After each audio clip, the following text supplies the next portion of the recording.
कहानी बदली हुई सास। शोभा आज सुबह से ही बड़ी तेजी से अपना काम निपटा रही थी। उसके पीछे की वजह की काफी खास थी। उसको पूरे 3 साल बाद अपने मायके जाने का मौका जो मिला था। काम करते वक्त वह काफी रिलैक्स थी क्योंकि सासू माँ ने उससे कहा था कि कुछ दिनों तक ज्योति जो कि उसकी ननद थी नहीं जा आने वाली है।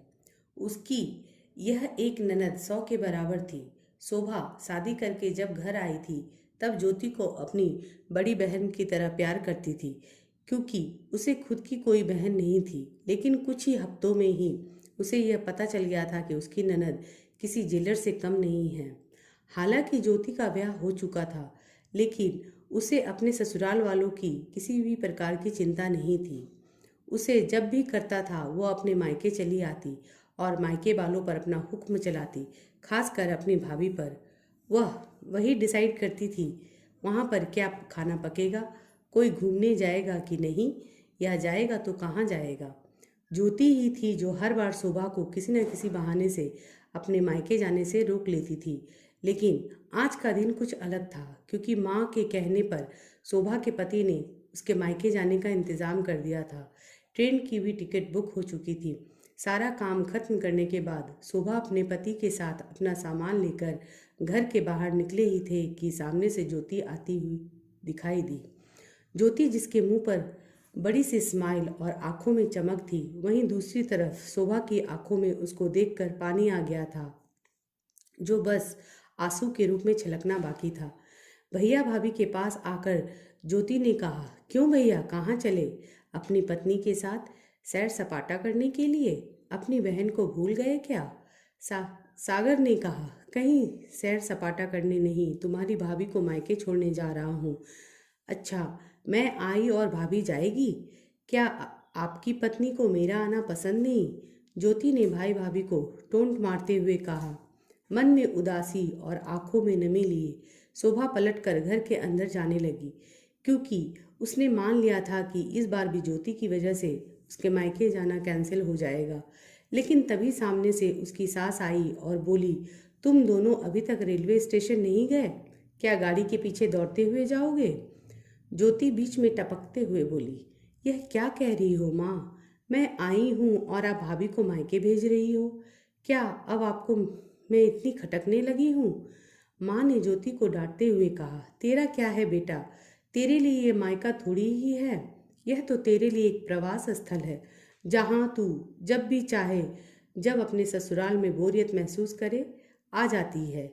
लेकिन यह बेचारी तो ऐसा नहीं करती, बल्कि वह तो जब जाना चाहिए तब भी अपने मायके नहीं जाती। इसलिए उसका अभी मायके जाना बहुत ज़रूरी है। मैं तेरे या मेरे या किसी और की वजह से उसका इस बार मायके जाना बिल्कुल रद्द नहीं होने दूंगी। पहले यह बता, तू तो कुछ दिनों के लिए नहीं आने वाली थी ना, फिर कैसे आ गई? मैंने तो ऐसे ही कह दिया था। मैं देखना चाहती थी कि मेरे ना आने से भैया खुश होता है कि मुझे बुलाता है, ज्योति ने कहा। हाँ हाँ, क्यों नहीं, कोई बुलाए या ना बुलाए, पर्यटन स्थल पर तो हर कोई जा सकता है। अब की बार मेरी बहू को उसके पर्यटन स्थल पर, यानी कि उसके मायके जाने दे। बेचारी ने सिर्फ अपने भाई की शादी देखी है और अब तो उसके भाई को बच्चा भी हो गया है। उसका मुंह तक नहीं देखा उसने। उसे भी अपने हिस्से का सुख भोगने दे। माँ ने ज्योति को फटकारते हुए और शोभा की साइड लेते हुए कहा। अपनी सास के मुंह से अपने लिए ऐसे शब्द सुनकर शोभा की आंखें छलक गई। उसने अपनी सास को गले से लगा लिया। सास ने कहा, बहुत हो गया प्यार, जल्दी जाओ वरना ट्रेन छूट जाएगी। अपनी माँ का बदला हुआ रूप देखकर ज्योति बहुत हैरान थी। उसे यकीन नहीं हो रहा था कि यह वही माँ है जो उसका हर कहा मानती थी और हमेशा उसका पक्ष लेती थी, चाहे बहू सही हो या गलत।